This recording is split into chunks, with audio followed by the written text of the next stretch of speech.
Qala al-imamul muallif rahimahullahu ta'ala wa nafa'ana bihi wa bi barakati ulumihi wa ghafara lahu wa li masyaikhihi wa li masyaikhina amin.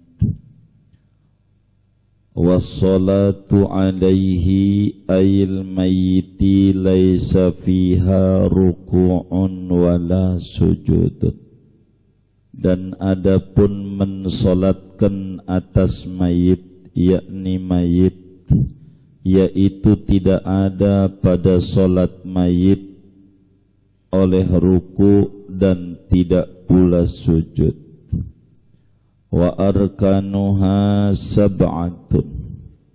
Dan adapun rukun-rukun solat mayit yaitu ada 7. Al-awwalu arba'u takbiratin bitakbiratil ihrami ijma'an. Adapun rukun yang pertama yaitu 4 kali takbir dengan menghitung takbiratul ihram ijma'an, secara ijma' ulama 4 takbir, tidak kurang dari 4. Fala yajuzun naqsu anha, maka tidak boleh oleh kurang dari 4 kali takbir.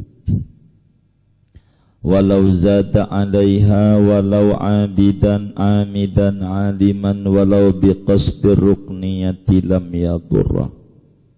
Andai melebihkan oleh seseorang atas 4 takbir, dan meskipun yaitu sengaja-ngaja lagi tahu, dan meskipun yaitu dengan tujuan rukun, lam yadurra, maka tidak mengapa, sah solatnya. Li'annahu dzikrun, karena bahwa takbir itu zikir. Wa ziyadatuhu walau ruknan la tadurru. Dan adapun menambahkan zikir sekalipun itu rukun, yaitu tidak mengapa oleh menambahkan. Kata kariril fatihati, seperti mengulang-ulang bacaan Fatihah, biqasdir rukniyati, dengan tujuan rukun salat. Wa in zadal imamu la yutabi'uhu li'annahu ghairu masyru'in walil ma'mumi hina idin mufaraqatuhu. Andai menambahkan oleh imam, maka yaitu tidak mengikut oleh si makmum akan imam, karena bahwasanya itu yaitu bukan zikir yang disyariatkan. Walil imami hina idzin walil ma'mumi hina idzin mufaraqatuhu, dan boleh bagi makmum seketika imam menambahkan, boleh oleh mufaraqah dengan imam. Wa huwa firaqun bi'udhrin, dan ini mufaraqah namanya mufaraqah dengan ada uzur. Au yantadhiruhu, atau menanti, nungguin oleh makmum akan imam. Walau taba'ahul masbuqu fi ziyadati wa ata biwajibihi min nahwil qiraati husiba lahu wa in alima ziyadata li'annaha jaizatun lil imami. Andai mengikuti akan imam oleh makmum masbuk pada menambahkan, wa ata, dan mendatangkan oleh makmum masbuk dengan kewajiban dia dari seumpama baca Fatihah, maka dihitung baginya, sekalipun tahu oleh masbuk akan pertambahan itu, li'annaha, karena bahwa ziyadah jaizatun lil imami, yaitu boleh bagi imam. Wallahu a'lam bishawab. Kita bedah dulu. Hadirin sekalian, pagi ini kajian kita tentang sholat jenazah. Ini ibu-ibu juga boleh ikut nyolatin, meski adat di kebanyakan daerah ibu-ibu nggak ikut, padahal ganjarannya gede.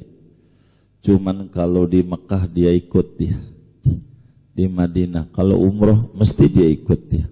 Latin itu kalau sudah dimandikan. Kalau ada teman kita di Jawa wafat, pengen nyolatin, tanya kapan dimandiinnya. Kata dia jam 10 juga rapi. Ya udah, kita nyolatin jam 11 atau jam 10 itu jadi. Namanya sholat gaib namanya. Tar kita terangin gaib gitu ya. Nah, itu sholat mayit diatur.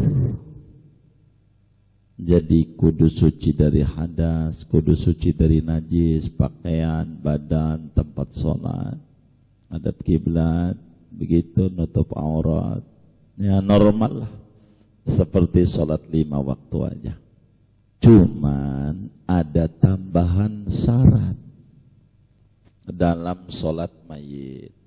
Ini yang penting, tambahan syarat ini nih. Karena makanya ditaruh di ujung biar kita tidak panjang lebar begitu. Mana tuh tambahan syarat-syarat sholat mayit tuh tambahannya? Itu dia tambahannya, wajib nyolatinnya sesudah kita mandiin. Udah mayitnya udah kita mandiin dulu.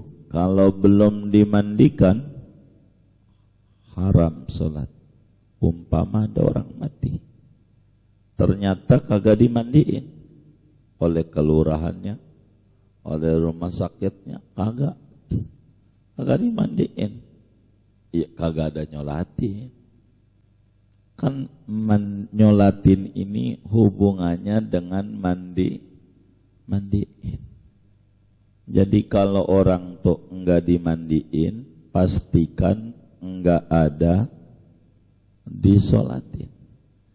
Kayak orang mati syahid tuh, kan haram tuh orang mati syahid dimandikannya tuh dosa, karena akan menghilangkan darah-darah dia perang. Maka karena enggak dimandiin, dengan sendirinya enggak dia sholatin. Jadi kalau ada orang mati enggak dimandiin, enggak usah disolatin. Enggak usah begitu kalau enggak dimandiin. Begitu. Dosa, ya dosa, kan wajib kita yang hidup mandiin begitu. Enggak boleh kalau enggak mandiin. Begitu. Itu syarat tambahan. Normal lah syarat sesudah sholat yang lain-lainnya. Kemudian karena sholat mayit ini ada 2, ada namanya sholat gaib, ada namanya sholat hadir.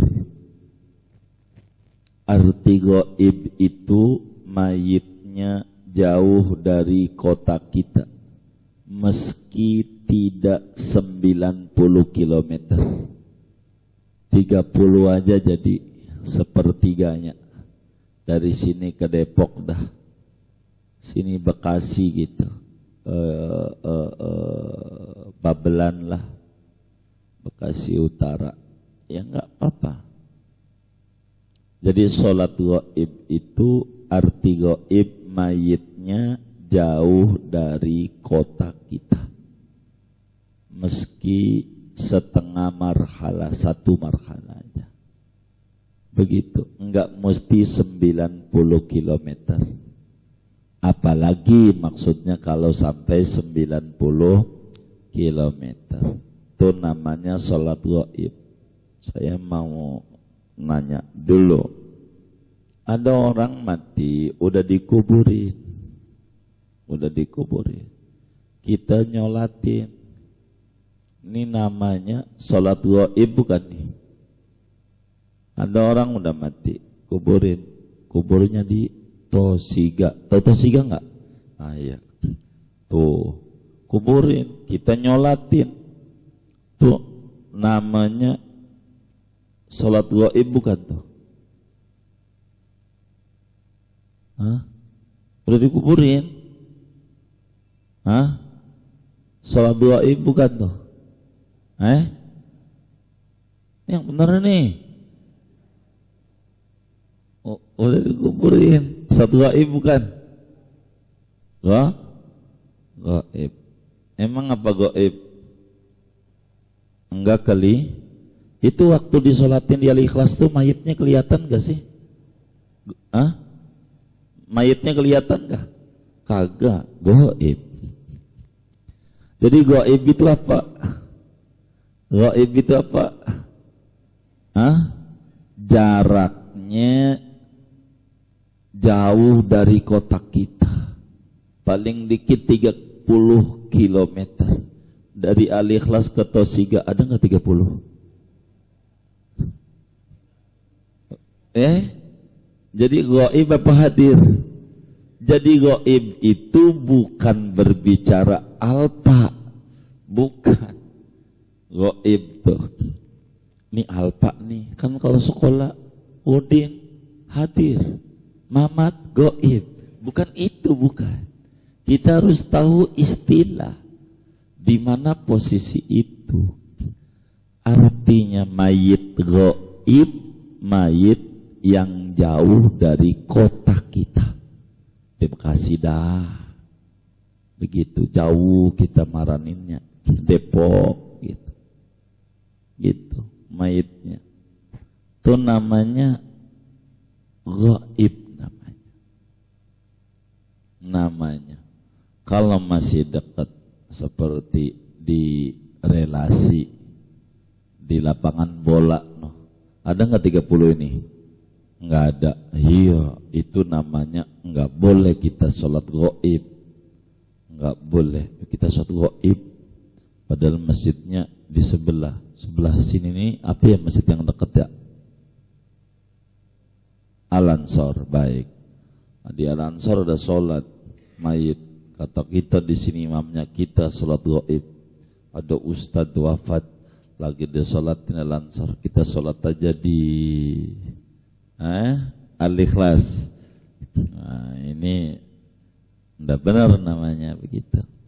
Kan jaraknya enggak 90 dari sini ke Al-Ansor ada enggak 90? Ya kagak. Jadi ghaib itu mayitnya di luar kota. Meski tidak 90 km, tapi maraninnya masyaqqah.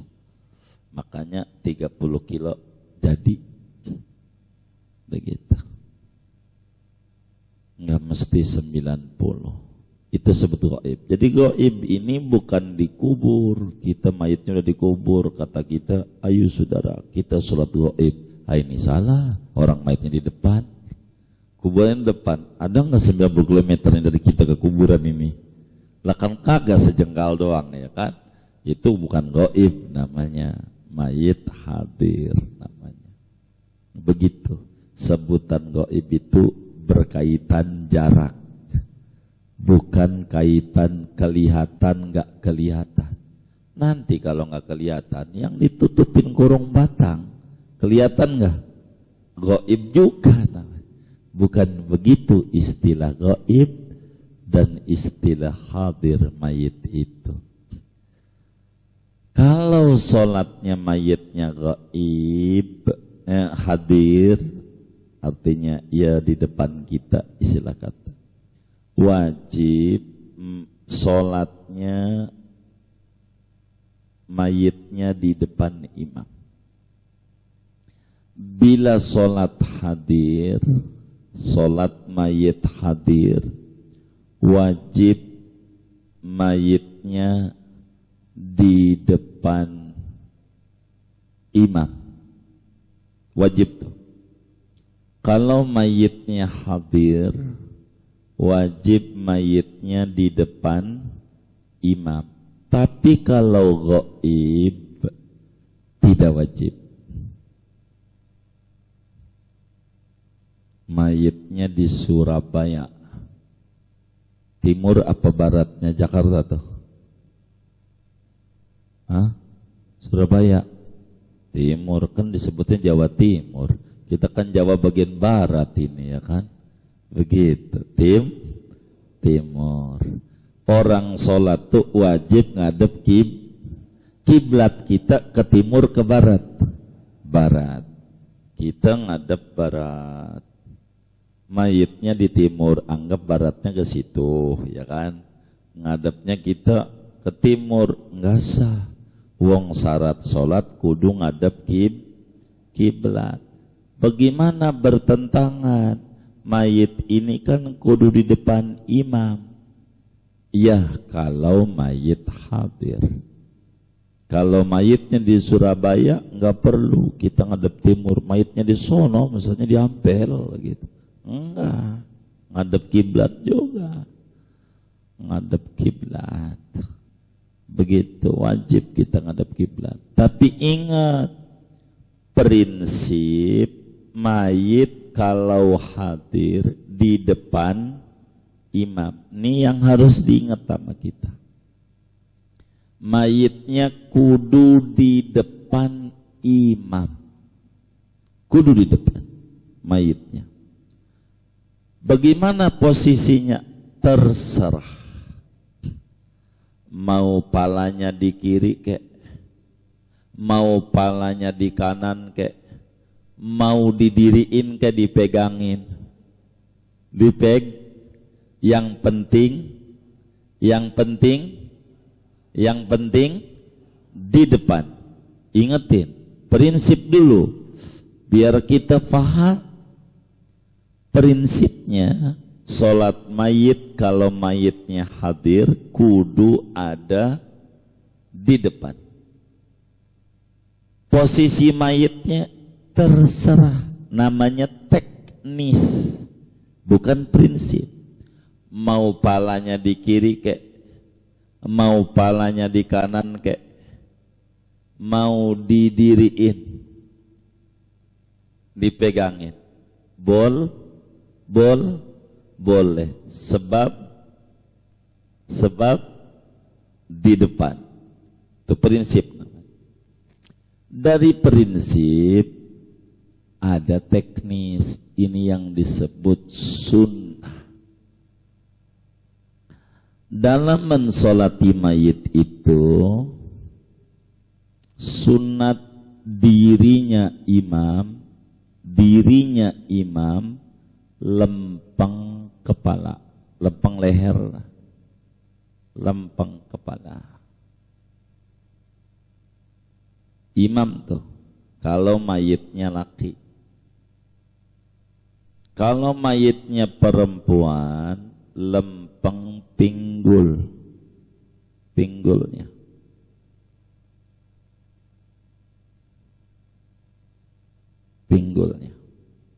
Makanya saudara, nih ulama kita dulu udah ngajarin cara naro surban di kurung batang.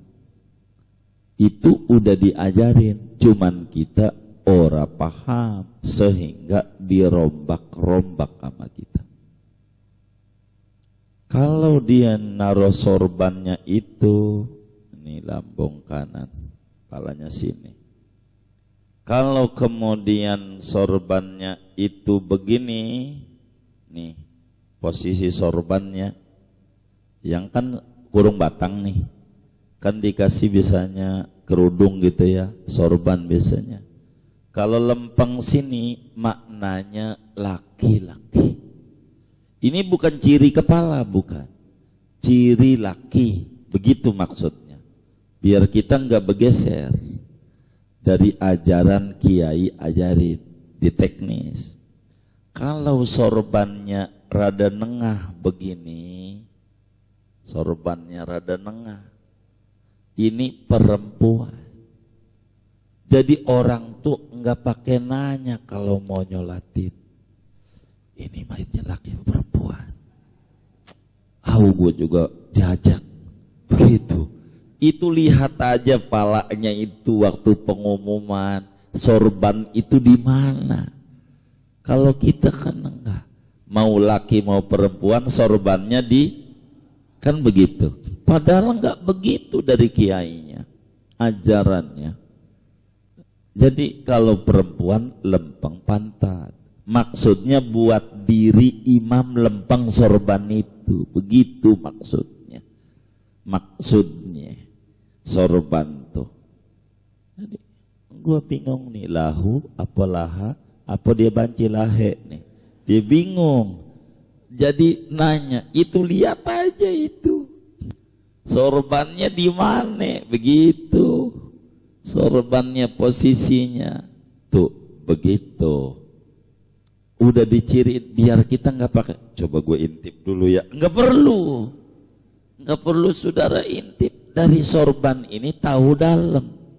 Maksudnya ulama begitu maksudnya. Naroin tuh maksudnya. Karena kita seringnya melihatnya laki-laki mulu, maka lempeng pala. Maka pikir kita semua mayit ini sorbannya tuh, karena tidak duduk di majelis ilmu. Begitu. Tuh kayak begitu. Tujuannya begitu tujuannya. Sunat doang tuh lempeng pala kalau laki, kalau perempuan lempeng pinggul. Kedua, sunat ini untuk apa? Sunat itu untuk memperbanyak rahmat yang didapat oleh mayit, untuk memperbanyak ampunan yang diraih oleh mayit. Itu sunnah tujuannya. Maka kedua, sesudah mayit di depan, itu prinsip barisnya di kepala. Kalau laki barisnya di pinggul, ke perempuan. Sunat posisi mayit di sebelah kanan imam. Lebih banyak daripada di sebelah kiri imam. Badannya mayit lebih banyak di sebelah kanan imam dibanding sebelah kiri. Begitu. Ini mayit laki-laki. Agar supaya lebih banyak ke arah kanan imam, kira-kira palanya utara apa selatan? Pikirin dulu.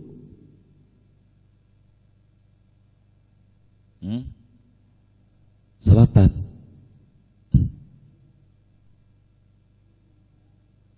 Iya, kan sunat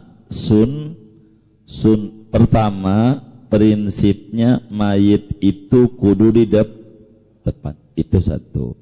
Sunatnya kalau mayit laki barisnya imam lempeng pala. Barisnya imam kalau perempuan mayitnya lempeng pinggul, pantatnya dia. Kedua, sunat badannya mayit lebih banyak di sebelah kanan imam demi ampunan lebih banyak, rahmat lebih banyak. Itu kira-kira kalau sholat mayit tuh biar banyak tuh ngamalin sunat tuh, palanya tuh di kanan apa di kiri begitu ya? Nah gitu, di kiri, palanya di kiri, laki-laki di kiri. Kalau di kiri di kiri, palanya sebelah kiri. Maka yang lebih kanan imam lebih banyak. Begitu ya. Kalau di kita palanya di kiri kanan ya? Di kanan? Enggak apa-apa, kan sunat doang ya. Begitu, enggak apa-apa. Mungkin juga keluarganya bilang, keluarga saya ini almarhum, ganjarannya udah banyak, lagi pengen kurangin. Mungkin begitu. Kan terserah, yang penting di depan. Itu prinsip. Itu begitu. Kalau perempuan, kira-kira palanya di kanan apa di kiri? Kiriin tuh. Kalau perempuan di kanan. Dari pantat dia ke kepala lebih banyak dibanding dari pinggul dia ke kaki. Emang juga begitu. Sunatnya begitu. Begitu sunatnya. Intinya badannya mayit lebih banyak ke arah kanan imam. Di dalam kitab-kitab besar seperti karya Al-Habib Umar Barakat Asyami, di dalam Faidul Ilahil Malik, pada syarah Umdatus Salik, begitu juga di dalam Tarsyikhul Mustafidin, syarah Fathul Muin karya Al-Habib Alwi bin Ahmad As-Segab, dan banyak lagi. Sunat wa yusannu ja'lul badanil mayyiti yaminal imam. Sunnah ke arah kanan imam lebih banyak dibanding ke arah kiri. Ganjarannya lebih gede. Ganjarannya. Itu begitu. Kalau dikubur, enggak, karena kesulitan, kewajiban menghadapkan mayit ke arah kiblat dengan lambung kanan. Maka dengan sendirinya arah mayit ini yang kita ambil, begitu. Itu begitu. Jadi mayit laki itu palanya yang lebih gede ampunan dan rahmatnya di sebelah kiri. Kalau mayit perempuan sebelah kanan. Tapi kembali ini sunnah. Prinsipnya di depan. Jangan ribut. Itu di masjid, ini diputer. Ini udah kemari diputer. Ini diputer. Dulu ada ribut, ditanyain sama Kiai Muhajirin Bekasi. Kiai bagaimana itu di masjid? Diputer-puter itu. Maka kata Kiai Muhajirin dengan logat Betawi Bekasinya, entu mayit sialan. Begitu. Jawabannya begitu. Emang Kiai Muhajirin kan begitu. Mayit sialan. Begitu jawabannya. Dikata, emang apa guru sialan? Udah matinya bikin ribut yang hidup. Itu kata dia. Begitu. Ini kiai yang hidup jadi ribut gara-gara dia. Udah matinya bikin ribut kata dia. Dengan jawaban canda dia. Udah yang penting di depan. Dimana kedah terserah keluarga. Itu kan sunat saja. Daripada sunat diributin, bakal jadi ribut. Dah tangkar dosa, dah ikut aja. Saya nggak pernah protes. Apa kek begitu? Kecuali kita diamanati, biasanya diamati oleh keluarga mayit baru putar gitu. Begini, karena amanat. Kalau kita jadi makmum di masyarakat, dah terserah. Yang penting di depan. Jadi nggak usah ribut. Tapi kalau keluarga kita kan sayang, sebab butuh ampunan, butuh la maghfiratum mir rabbikum wa rahmah khairum mimma tajma'un. Ampunan dan rahmat dari Allah itu lebih baik dari seluruh amalan yang waktu dikerjakan kala hidup.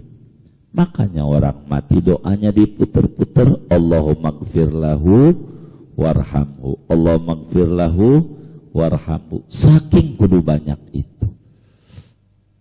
Karena itu terserah kita. Karena namanya sudah melembaga di masyarakat. Sudah susah. Ajaran Nabi itu kalau sudah kelamaan mati.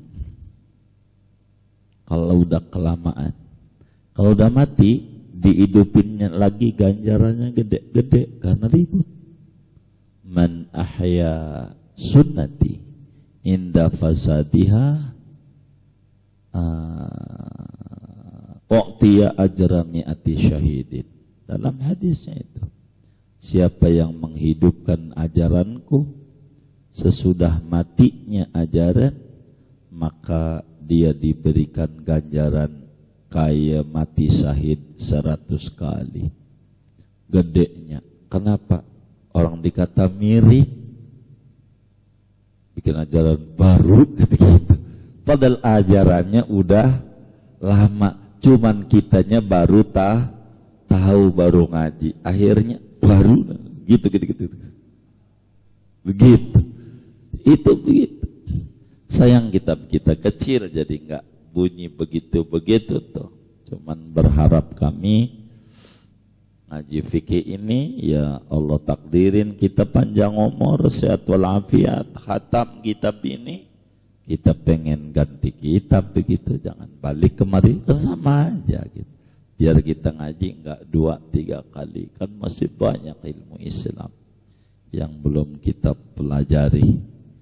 Begitu, akhirnya kita kan jadi bingung karena kita enggak belajar Islam, belum fikih muamalat, ekonomi Islam, begitu kita enggak paham jadi ribut, apa itu kredit, apa itu online, apa itu COD, jadi ribut. Ini kan kita biar paham, Islam kan udah kasih ajaran dari dulu. Begitu, udah ada. COD apaan ini COD? Makan di warteg. Makan dulu sampai kenyang, baru bayar. Itu COD namanya. Gitu. Enggak ribet makan di warteg. Biasanya bayar dulu di warteg.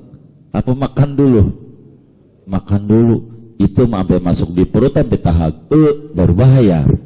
Kalau itu kan nerima doang ya kan. Nah, yang kayak begitu doang. Gitu. Tulisannya COD kan begitu, di Inggrisin dikit gitu. Gitu sama aja. Begitu yang kayak begitu. Jadi sunat badannya mayit di sebelah kanan. Makanya di sebagian daerah di Jakarta kami temukan juga kalau laki-laki palanya di kiri imam. Kita banyakin, oh dia udah ngaji kayaknya, begitu.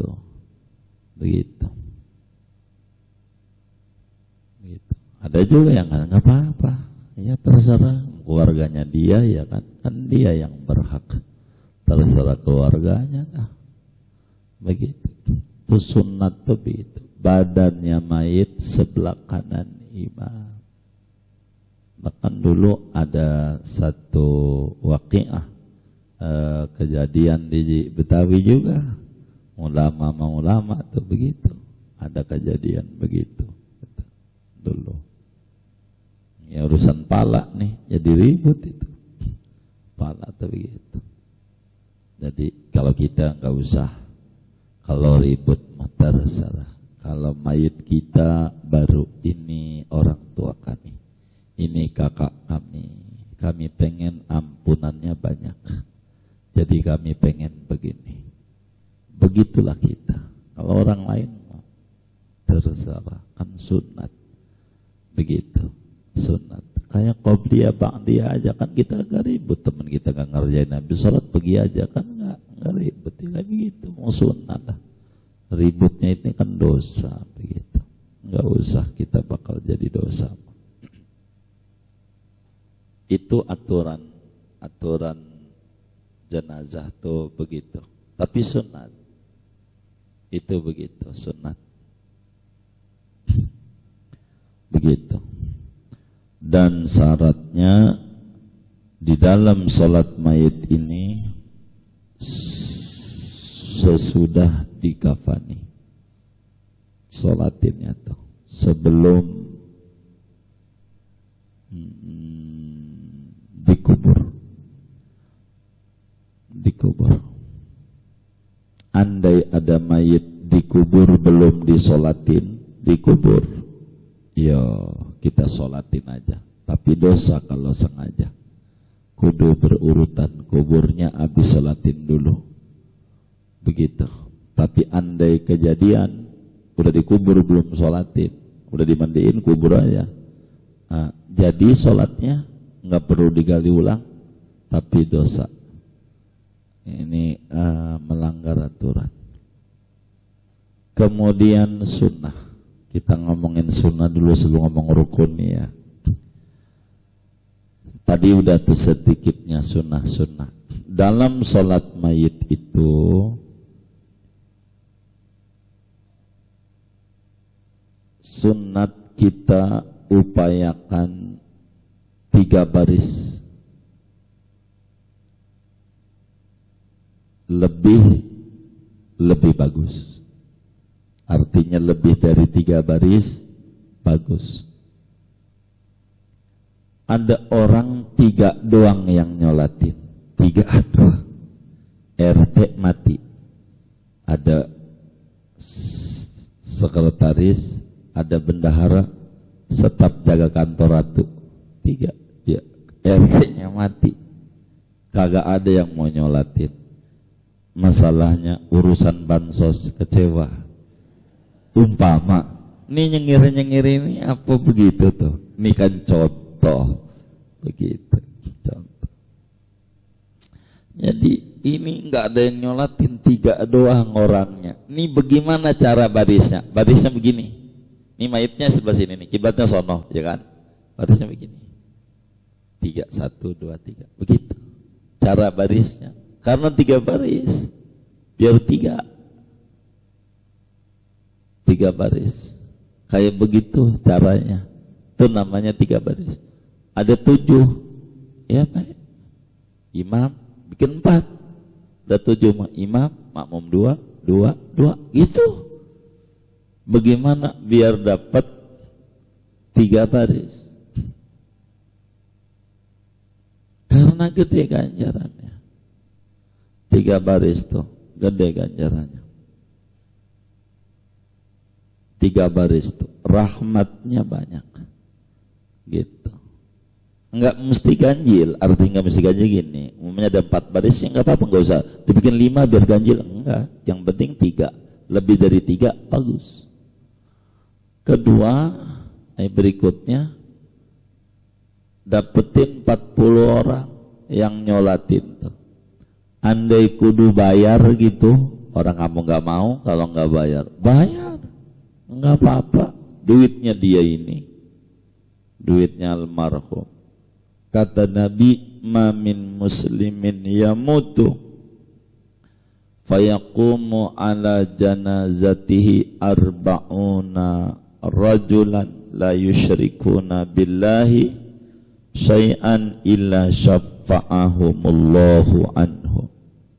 Nabi bilang dalam hadis riwayat Imam Muslim, tidaklah seorang meninggal dunia lalu disolatin oleh orang 40 orang. 40 orang yang nyolatin. Mereka memohon ampun Allah, maghfir lahu warhamhu. Allah kasih yang diminta. 40 orang. Maka kalau nggak ada laki-laki di kita 20 perempuan aja nggak apa-apa. Gitu. Artinya ditambah, yang penting 40 orang. Ya, kalau orang yang perempuan ikut. Nyolatin bagus gede. Begitu. 3 baris Nabi bilang mamin muslimin yamutu fayusalli alaihi salasatu sufufin illa wajabat lahul jannah. Siapa orang mati disolatin 3 baris maka berhak mendapatkan surganya Allah. Itu gitu. Jangan mayit. Kemudian 3 baris, kalau bisa orang 40, ada juga orang 100, hadisnya ada. Intinya makin banyak, makin bagus. Nyolatin ganjarannya segede gunung Uhud 2. Gunung Uhud kita gak tahu gunung Uhud ya. Ini yang main ke gunung mana? Gunung Sindur. Nggak ada gunungnya kalau Gunung Sindur. Ada gunungnya nggak ya? Nggak ada. Nama doang dia. Begitu. Jadi nggak tahu Gunung Uhud. Gede Gunung Uhud di Madinah adanya.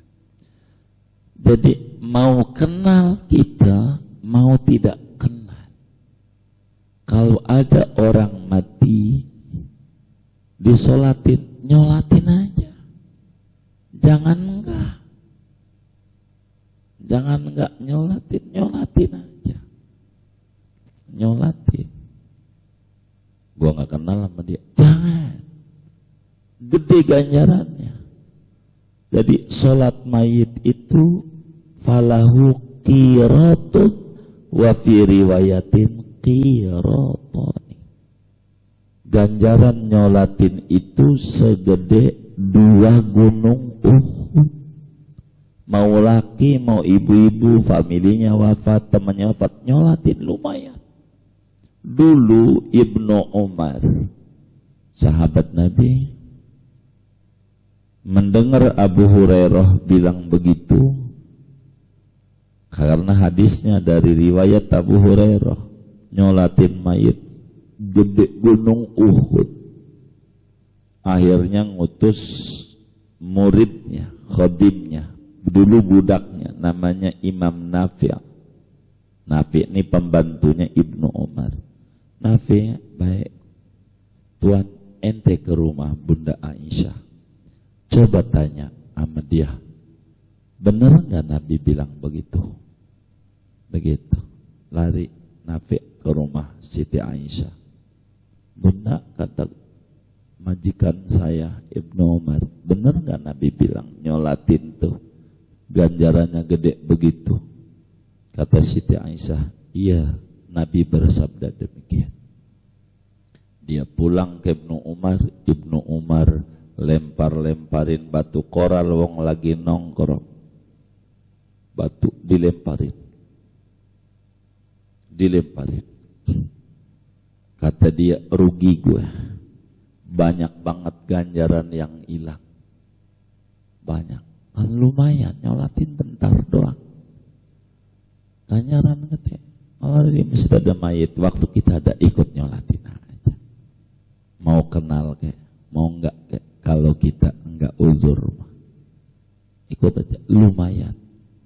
Enggak gedek gua sama dia waktu hidupnya, enggak dibagi gua bansos lagi yang diomongin.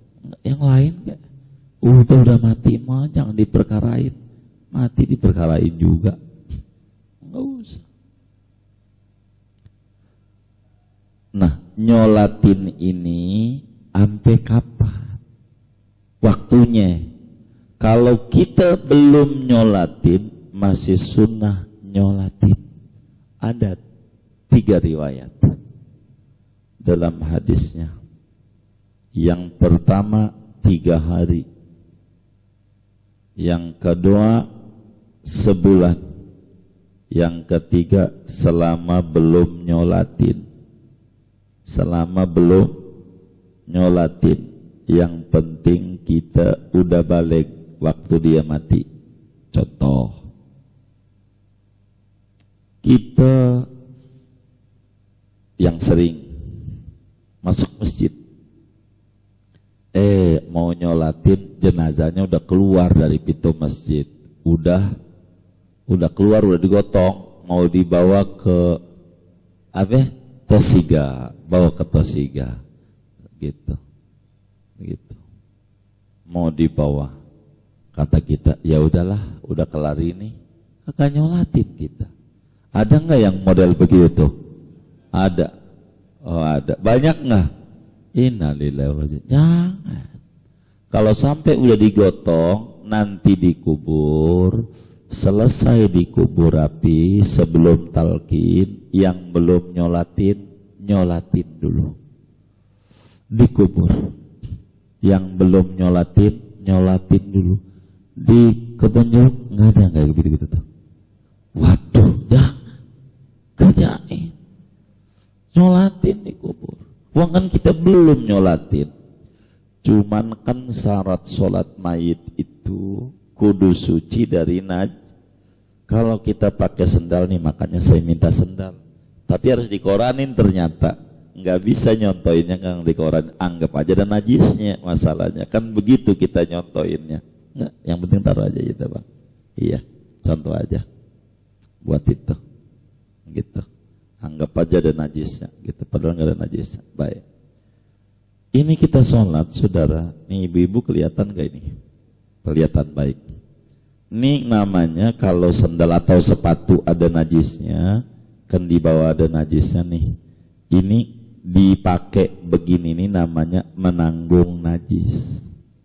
Nanggung, jadi kita nyolatinnya dicopot sepatunya, sendalnya dicopot, tuh diinjak atasnya, namanya tidak nanggung najis. Saya cuma menyontohin gini doang nih, gitu. Kita sholat aja biasa normal, niatnya normal, nggak goib, nggak wong jaraknya juga mayitnya di depan, kiblatnya sono kan, umpamanya kan, di depan.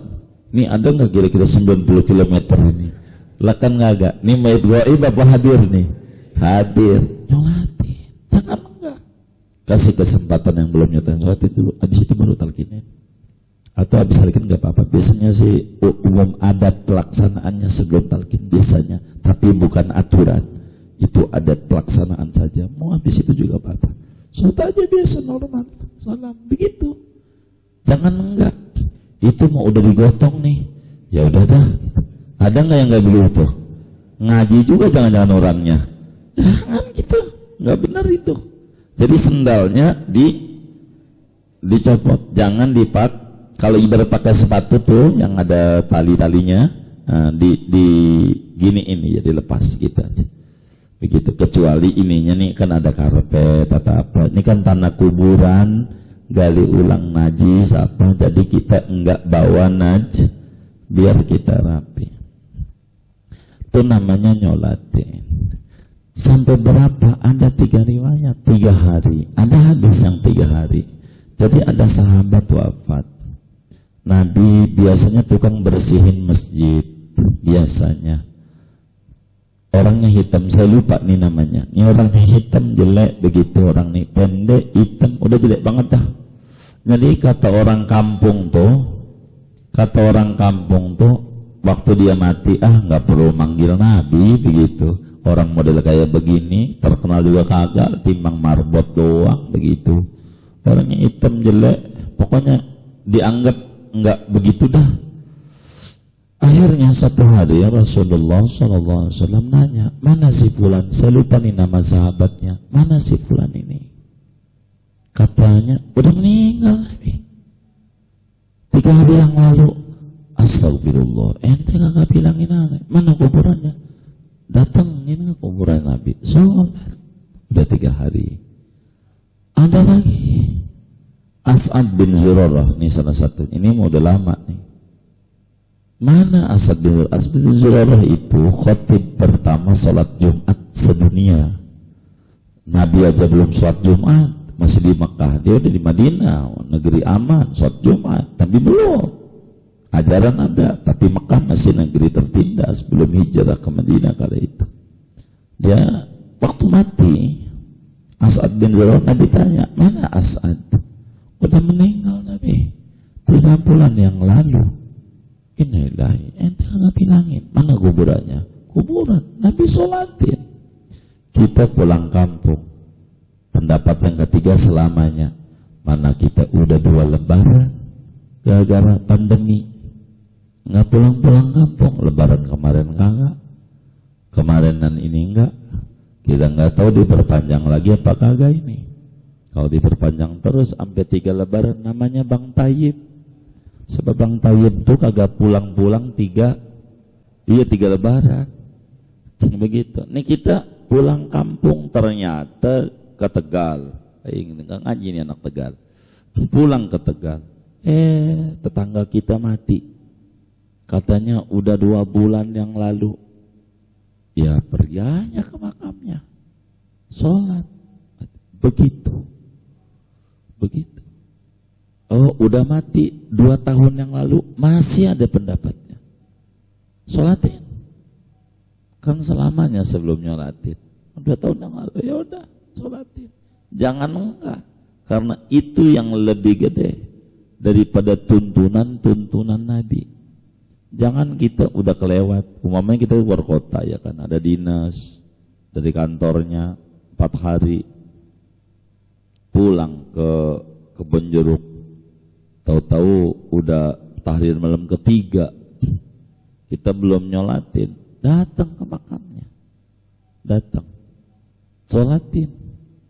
Itu yang dilakukan oleh Sayyiduna Muhammad sallallahu alaihi wasallam. Gua kerjain dikata gua gila lagi. Nah Allah, namanya kalau sampai dikata gua gila, namanya sunanil mahjuro, ajaran-ajaran Nabi yang umatnya udah kagak kerjain. Tuh salat mayit, nyolatin aja, begitu gede ganjarannya, gede ganjarannya, begitu lumayan. Jangan enggak begitu, rugi kita kalau enggak nyolatin. Kemudian sunat tempatnya di masjid, sholat mayit nih tempatnya di masjid, dibawa ke masjid, rame gitu. Kalau di masjid, di rumah boleh di rumah, tapi di masjid saja. Gede ganjarannya, gede. Salat mayit bawa ke masjid. Mana lagi? Sunat habis salat mayit itu namanya tasyhid. Namanya tasyhid. Tasyhid itu apa ya? Tasyhid itu bertanya kepada yang mengenal si mayit tentang komentar mereka pada si mayit. Namanya tasyhid namanya. Tasyhid itu nanya kepada hadirin tentang komentar dia pada mayit ini dalam pergaulan dia kala hidup. Tanya begitu. Kalau pakai bahasa Indonesia, saudara-saudara yang mengenal almarhum ini, apa di kantornya, apa di lingkungannya, para tetangganya, kanan, kiri, depan, belakang, atau teman sekolah atau teman kuliahnya, saya mau bertanya kepada saudara-saudara semua, apakah ini mayit orang baik apa orang jahat? Begitu. Namanya tasyhid namanya. Apakah ini mayit orang baik? Terserah mereka jawabnya. Tidak baik. Ada yang jahat ya. Ya terserah. Karena kita hanya minta komentar. Komentar itu bernilai tinggi di mata Allah. Nanya. Jangan maksa, jangan. Maksa tuh merentah. Merintah tuh begini. Oh, saudara-saudara, ayo pada bilang orang baik. Ayo pada bilang orang baik. Ayo. Ini namanya ngancem. Bukan tasyhid, bukan nanya, tapi ngancem maksa. Ishhadu gitu. Itu namanya ayo gitu, namanya maksa namanya. Jadi nanya aja, ayyuhal hadirunal kiram, kaifa tashhaduna ala hadhil janazah. Hadirin yang mengenal, bagaimana Anda bersaksi tentang mayit ini? Orang baikkah? Orang jahatkah? Terserah dia. Itu namanya tasyhid, tasyhid. Kalau kita pengen mengajak yang tidak tahu supaya tahu, silahkan data-datanya disampaikan sebelum kita menerangkan dan menanyakan tentang komentar. Contoh, yang meninggal namanya Ahmad. Ini contoh, takut ada yang nama Ahmad, gue lagi. Enggak. Contoh. Saudara sekalian, ini almarhum Pak Ahmad ini rajin di masjid, rajin berjamaah, rajin dia taklim, sering ikut tahlilan. Dia mengerjakan juga sholat sepanjang yang saya tahu. Dia kalau Ramadan keluarkan zakat fitrah. Dia juga berpuasa Ramadan. Dia juga alhamdulillah yang saya dengar udah haji, udah umroh, rukun Islam 5-5-nya udah dikerjakan. Dia muslim tentu bersahadat, dia sholat, dia zakat, dia puasa, dia haji.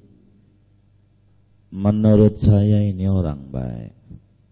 Baru nanya, bagaimana pandangan saudara-saudara semua? Begitu namanya tasyhid. Jangan kita kata ishhadu ala anna hadil janazah. Ayo pada bilang nih itu orang baik. Namanya ngancem bukan ya? Ya ngancem. Ya, nanya. Kaifa tashhaduna ala hadil janazah? Bagaimana pandangan Anda tentang mayit ini? Terserah mereka aja. Kata kita, gua abstain, nggak tahu masalahnya. Jangan. Gini, supaya kita husnudzon nama muslim tuh. Ada orang baru ketemu sama kita, lalu dia berkomentar kita orang baik, seneng apa kita sedih? Senang. Ada orang tahu kagak berkomentar buruk sama kita, kira-kira senang apa kecewa? Nah, begitulah mayit. Jadi kalau kita nggak tahu, husnudon aja, taruh di otak kita yang namanya muslim, orang baik, karena ada iman dalam hatinya. Itu dulu sebagai modal. Khair, begitu aja. Begitu. Jangan takut ngomong orang baik. Gua ngeri nanti di akhirat, oh sok lu begitu, ngeri. Lu dikata orang jahat kagak mau, sama mayit juga. Enggak apa-apa gitu. Bagaimana pandangan saudara? Ini meta orang baik? Jawab aja, baik. Bolehkah kita jawab orang jahat karena dia mabok mulu sehari-harinya? Umpama, iya boleh saja. Kalau ngomong boleh, tapi kita ngukur diri dah. Begitu, ngukur diri kita itu mainannya joran mulu, joran tiap hari joran. Tahu joran nggak? Kalau dikomentari orang jahat mau nggak? Kan nggak mau, sama aja dah. Khair gitu dah, khair udah gitu aja. Minahil khair. Uzkuru mahasina mautakum, sebutin kata Nabi yang bagus-bagusnya aja dari mayit. Nah, kita ingat yang bagus. Khair udah kita. Karena komentar itu bernilai besar. Murran Nabiyyu sallallahu alaihi wasallam bi janazatin. Nabi dilewati jenazah. Nabi lagi duduk, ada digotong. Orang bilang dia Masya Allah baiknya. Nabi bilang wajibat. Pasti, kita bahasa Indonesia, pasti. Selang sejam ada lagi jenazah digotong.